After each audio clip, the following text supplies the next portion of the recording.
Welcome back to Underground Strategy Podcast. My name is Max, and this is the final part of our series on German intelligence in South Africa during the Second World War. So far, we have looked at Rooseboom's mission, the Radley couple, and the Felix network. But today we're going to shift focus. What did the South African and British intelligence services actually know? And more importantly, how did they respond? It's time to talk counterintelligence. Evert, before we jump in, can you give us a quick recap of where we are? Thanks, Max. Thanks again for the opportunity. Right, so in the Second World War, there was at least two big German spy networks that operated in South Africa from about 1940-41 onwards to until about 1944. Various degrees of success, but they were a bit of a thorn in the flesh of the South African government. The South Africans, they knew pretty well what these guys were doing and what they were reporting on, and we'll talk about that today as a result of the counterintelligence, obviously. So yes, these two networks operated. They were mainly concerned with facilitating contact between Nazi Germany and the Afrikaner opposition, and principally it was the Oslo Brandwacht, which was a homespun cultural movement / resistance organization of sorts. These networks facilitated contact between those two entities and finally established direct two-way communication between South Africa and Germany for the passing on of political, naval, or military intelligence. I think it's always so interesting how these groups branded themselves. I mean, calling it a cultural movement makes it feel legit in some way. It sounds kind of harmless, even elegant. But under the surface, they were moving against the state. Yeah, you can paint yourself whichever way you want to by calling yourself a cultural organization. Yeah, exactly. I mean, it's a smart way to reframe what was essentially a subversion, right? But beneath that cultural label, you got real coordination happening with spy rings, radio transmissions, foreign handlers, and so on. So on the flip side of that, what was happening on the counterintelligence side in South Africa? Who were the main players involved in tracking or disrupting these networks? To start with the players, the counterintelligence war in South Africa, at least from my point of view, or my argument would be that it was mainly driven by the British, principally the Royal Navy's Y organization that was responsible for signals intelligence. Then you had the MI5, the British Security Service. They were playing an active role as well. And then, of course, you had the Union government, the Union Defence Force, the police, and the Postmaster General. Postmaster General, quite interesting, but they were responsible for the domestic interception of all illicit wireless communications. So you sort of got quite a smorgasbord of people involved. And of course, that immediately tells you that they didn't always sit around the same fire. There was too many chiefs and not enough Indians. The main ones out of all of these was the Royal Navy and then MI5. So what was happening counterintelligence was, as we've talked about in the two previous podcasts, the South Africans were well aware, of course, that firstly South Africans were involved with illicit radio communications. Some of them were also involved in transmitting propaganda from Germany to South Africa. So they knew what was happening in that regard. They'd also picked up people like the Radleys eventually and Hans Rooseboom that had publicly sort of admitted in a way that they had contact with the Germans and that they were sent to South Africa. So they had a good idea of what was happening, and they were able to intercept a lot of the messages during those earlier espionage activities that allowed them then to actually read the codes going forward. So I think where one sees it the best is with the Felix organization, because they were in the loop with exactly the codes that they were using. So even when they changed their codes, the South Africans and the British, or the British and the South Africans, were aware of the codes being changed, and they could then read whatever else was being communicated going forward. So they had a pretty clear idea of what was happening from, I'd say, 1941 onwards. They really knew what was happening. That is pretty solid. They were on top of things more than I expected, actually. But I'm curious how much the South Africans could actually execute on their own. Because in counterintelligence, especially when multiple services are in the mix, it's rarely clean, right? You got turf wars, broken comms, and everybody's just holding their cards very close to themselves. And here we know they are intercepting, but the real capability clearly came from the Brits. And that kind of dependency on someone else to actually read the traffic must have shaped how operations played out for them. So were the South Africans just feeding material upstream, or did they still have room to act independently? Yeah. So the Union Defence Force and then specifically the Postmaster General, they were important because they were the ones copying all of the local illicit communications. So they were good at copying the messages, but they couldn't read the messages. And for that, they, of course, needed the British. So it was one thing to intercept illicit transmissions, to copy the traffic, but if you can't read it, then you can't really do anything about it. At the same time, the Union government and all of the various branches, the police, the army, whatever, they were also infiltrated, or not even infiltrated is the right word, but they were members of the Afrikaner opposition, of the Oswald Brandwehr, serving within the army, within the police force, etc. So obviously operational security was at risk. It was a counterintelligence debacle because if ever they planned a raid against an illegal transmitter, the news would filter down and there would be warnings, and then, if they arrived at the scene, nothing would be there. So that was a big problem for the South Africans. I think there were, of course, elements that wanted to act against this, but the fictitiousness of the state and the people serving within the government and the armed forces made it quite difficult. On the other hand, the British, they, of course, once the South Africans gave them the copied information or the copied wireless interceptions, when they eventually broke the Enigma and some of the other ciphers that the Germans were using, Bletchley Park, GC and CS, they could start reading this information and backdating it. So that, of course, opened up a whole treasure trove of information that the counterintelligence units, principally MI5, and then later on with the help of the South African police, could use to start building, firstly, dossiers against any suspected person committing treason, and then also trying to launch counterintelligence operations to try then and pinpoint exactly where maybe Rooseboom or Felix or these organizations were operating from, with the hope of then intercepting them and actually catching them red-handed. So both sides played an important role. I mean, that is a very dangerous game when you have a movement like Oswald Brandwehr that was a part of the social fabric in that way. Then you will have people anywhere and everywhere in a very natural way. But it makes me wonder what the actual signal setup looked like. Who was doing the interception work on the ground, and how far could they go in terms of tracking these transmissions?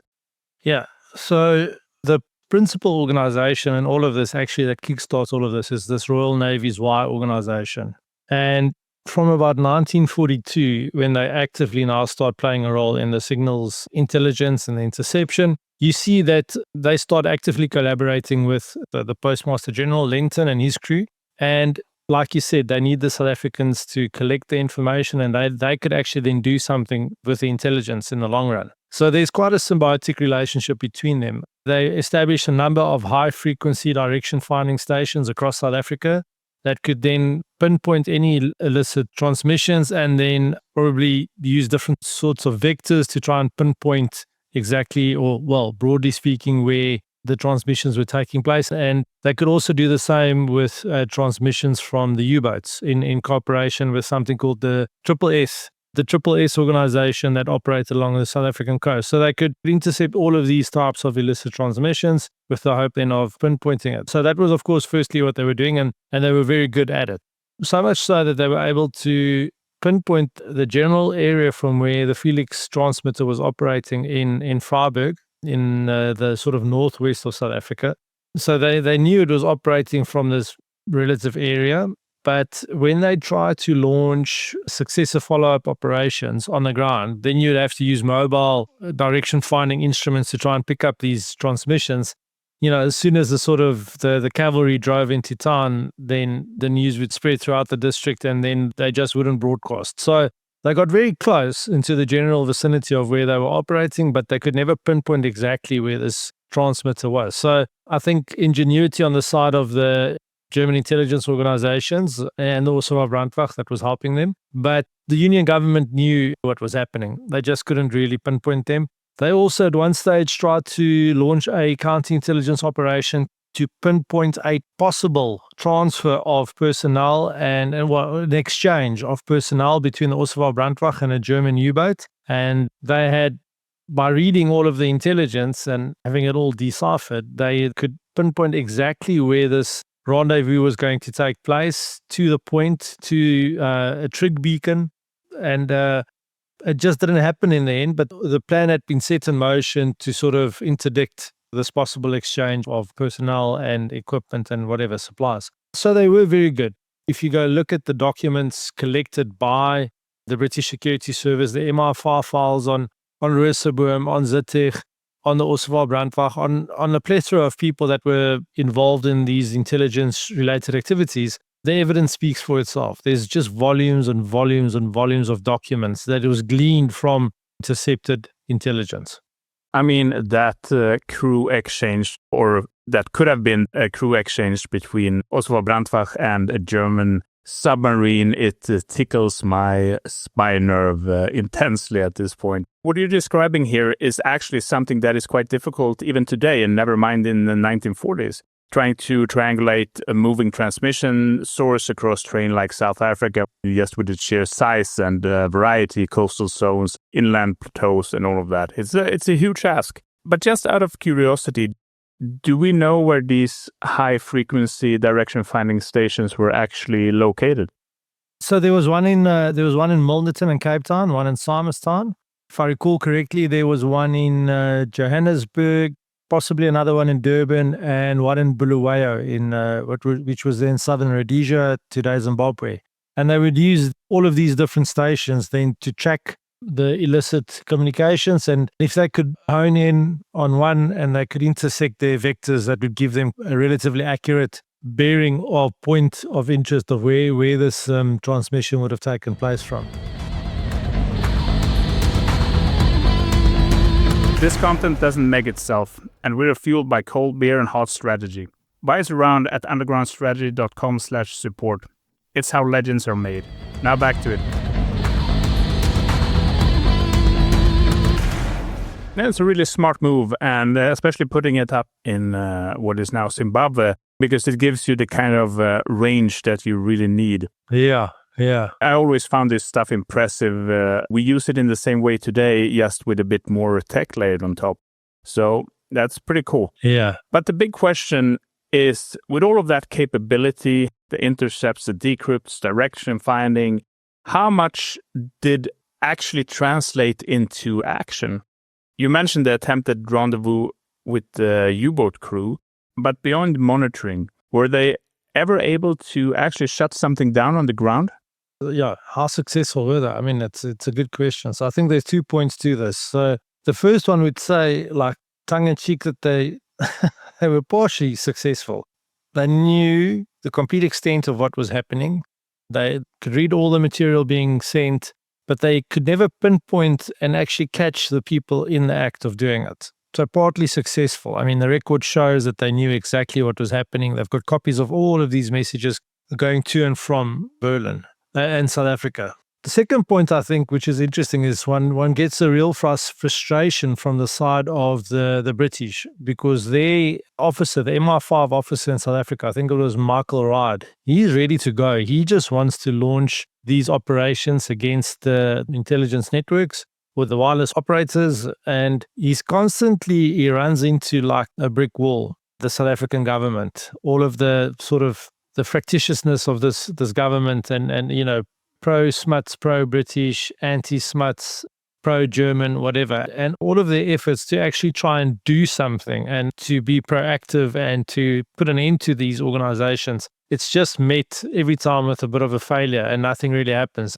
And he vents his frustrations back to his superiors. And one can get, you know, you can go read these in the archive. Like, he's not a happy guy because he feels that he's not successful, because he's, you know, the political nature of the South African establishment is preventing him. And I think sometimes I even questioned whether or not the Smuts government actually wanted to go through with it in the long run. You know, like, were they ready to do this, or was it just this sort of like acceptable nuisance to have around? Like, we know they're not really selling state secrets, and the intelligence that they are passing along doesn't really matter, but you get this frustration. And I think that speaks to how successful the counterintelligence side of the war was. Partly, yes, because we have the record and we know exactly what they did, but ultimately, because I couldn't make a move against them and catch them red-handed, it was only 50% successful. That kind of feels like a bit of the same tension as with Enigma. You know, knowing something doesn't always mean acting on it. Yeah.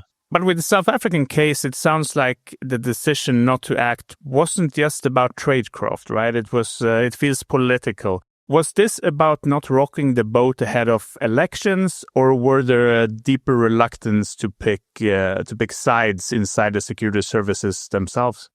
I think they were aware in the long run that, of course, the war's coming to an end, and whatever measures you implement or whatever actions you take now will start having some serious repercussions. So South Africa at that stage, we had a general election in 1943, so the next one was then scheduled for 1948. But whatever you do in a society that's already quite fractured ideologically and culturally could potentially in the long run have a very detrimental effect on your post-war political efforts. And in the case of Smuts, in the end, not the counterintelligence war so much, but in 1948, they suffered a defeat at the polls to the National Party, who galvanized Afrikaner support. So I think they were wary of, if you go out guns blazing, it could potentially cost you quite a bit of votes in the long run. So yeah, that's sort of my take on it, why they didn't do anything.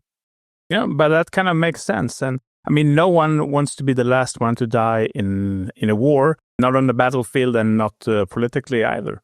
And when you know that the war is winding down, the cost of acting kind of becomes permanent. You have to live with what you did or what you didn't do. And in Smuts' case, it sounds like doing nothing was kind of a calculated move. Yeah.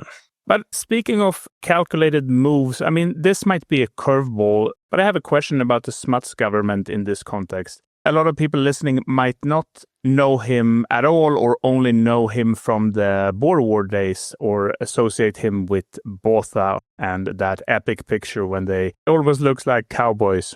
Yeah, I'm going to get some flack for calling them cowboys, but that is what they look like in my eyes. Can you give a short recap of how Smuts actually ended up in power during the Second World War and what that government looked like? Because I think that's kind of important in this intelligence fabric. Yeah, like you said, it's a great curveball. But South African interwar political history is very, very interesting. Of course, so correctly, as you said, when people think of Smuts in the early years, they think of him and Botha in the First World War. But after Botha's death, just after the First World War, we see that Smutter. That's the love child of Smuts and Botha. In some weird way, I want to see that. I don't know why. That Smuts then becomes acting prime minister and he's in command until I think it's 1924, don't quote me on these dates, when the National Party wins the election and Hertzog becomes the prime minister and Smuts and his South African party, they have to sort of go into the backbenches.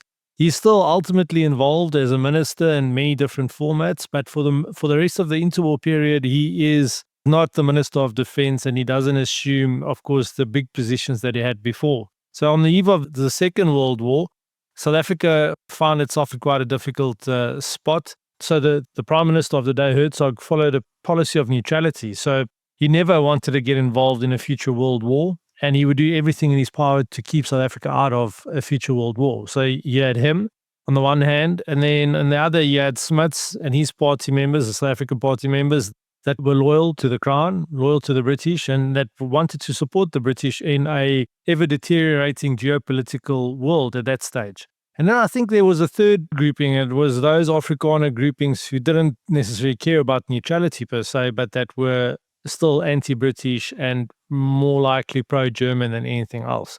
So South Africa was an interesting melting pot at that stage, quite volatile in terms of politics. But there was then a vote in September 1939 about South Africa's participation in the war, and Smuts and his cronies won that vote. That then forced Hertzog to resign, and Smuts was then asked to form a new government. So he becomes a prime minister in September 1939, and he oversees this transformation of a country that was basically neutral in all possible sense. He inherited a defense force that was antiquated, that needed rejuvenation. And he manages to turn it around quite successfully. So I think he was a very good South African prime minister, especially during the war. He obviously comes in for a lot of critique because he was sometimes more in tune with global affairs and what was happening elsewhere and advising Churchill and even earmarked to be the replacement or interim British prime minister should something happen to Churchill. I think sometimes he forgot a bit about the South African home front. And of course, that is what cost him in the long run. In 1948, he's a founding member of the UN. He's involved in all of these great and noble things, but he lost his hand on the domestic politics. It is impressive. And even if you know a little bit about Smuts, you can sort of see how that plays out, because he's one of those who plays the long game for reals. Yeah. And maybe not quite the same charisma as Botha, but definitely strategic. And maybe, as you said, maybe too strategic for domestic politics. Yeah, absolutely. But I think it's wild that he lived through two of the most turbulent periods in South African history, and his influence stretched all the way into the Second World War. Anyway, that was a bit of an offshoot, but I think it adds some useful context to this. So let's pull it back. We talked about the spy operations, the submarines, the interception work, coding, the decrypting, and the internal political hesitation. But all of that leads to one question. What happens after the war? There's a lot of loose ends here. Networks that were never fully shut down, intelligence that never led to arrests. How does South Africa deal with the fallout?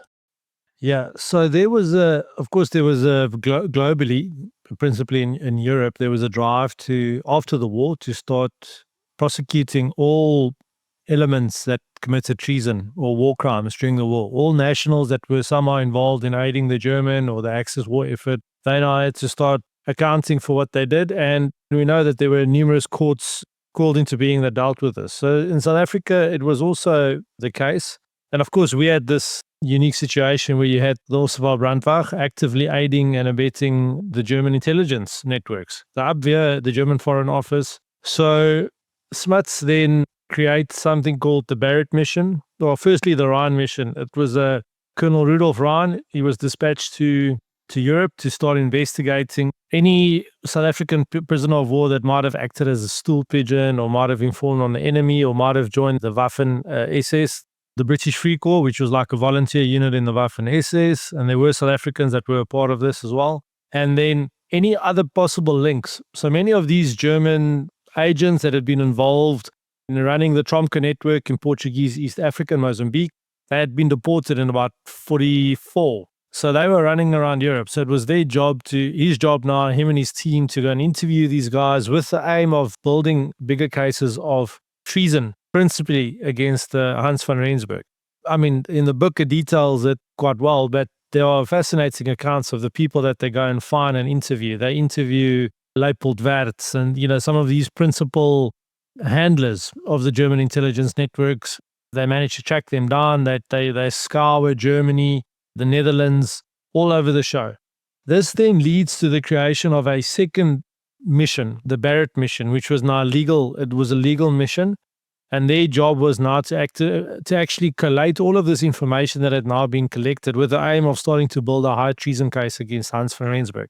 Well, the document actually exists. It's called Rex versus Hans van Rensburg, or Dr. Johannes Hans van Rensburg and others. It was basically the high treason case that they had sort of collated. And that details everything. And it comes back to what we talked about how good the counterintelligence was, because the only way that they could do it was to marry up all of the MI5 documents that they have with these personal interviews, and they sort of had the complete picture. So Barrett and his team also goes to Europe, and they also now start interviewing and questioning the suspects.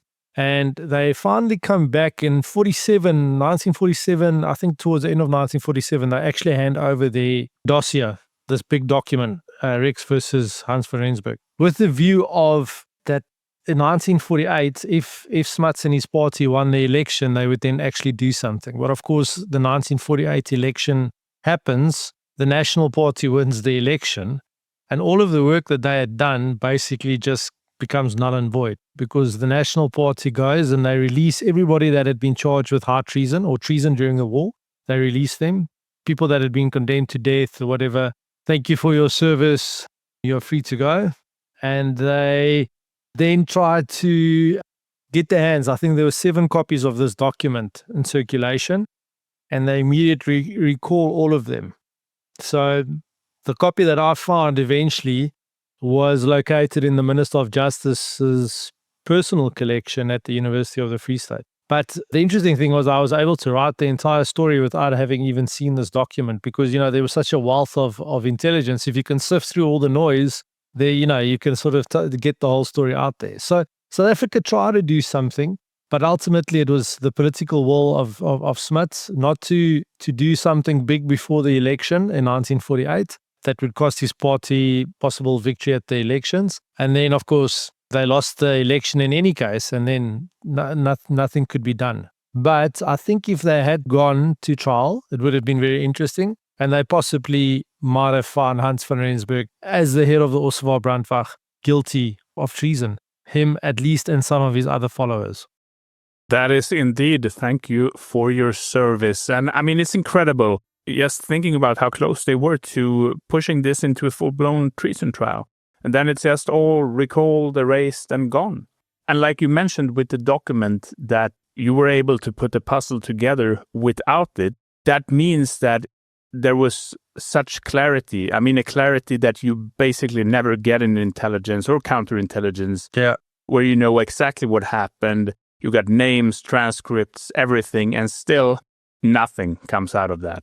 I mean, that kind of outcome doesn't just disappear. It leaves a long shadow over the entire war narrative. So with that in mind, do you feel like everything has been uncovered around the intelligence and counterintelligence activities in South Africa? Or are there still files out there, names, leads, things like that hasn't been explored yet? And also for those listening who wants to dig deeper into this, besides your own great book, of course, where should they start? Where do you start digging? I don't think I definitely didn't write the final word on this intelligence war at all. There's still a lot that we don't know or that can still be explored or written up in greater detail. There's a lot of the moving parts or some of the fringe characters involved in this intelligence war that I didn't really discuss in detail. I might have mentioned them in passing. But they too have very voluminous files at the British Archive. And if you're in the UK, you could probably download them for free. Otherwise, if you pay the princely sum of, I think, £2.50 or whatever, you might be able to download the entire file. So that's definitely something that needs to be done. Then also the true nature and extent of the German intelligence network in Mozambique, which was basically the bigger organization of these ones operating in South Africa. Something still needs to be done there. I've got a master's student who will probably start working on that. And then, of course, that's just South Africa and Mozambique. Definitely Angola. It was also neutral territory, so something must have gone on over there.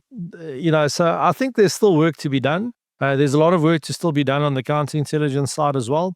Regarding literature, what people can read, there's a book, a very good book by one of the policemen that was involved in these investigations. It's called Obi, with a colon, and then Traitors or Patriots, ? Written by George Kluter-Visser.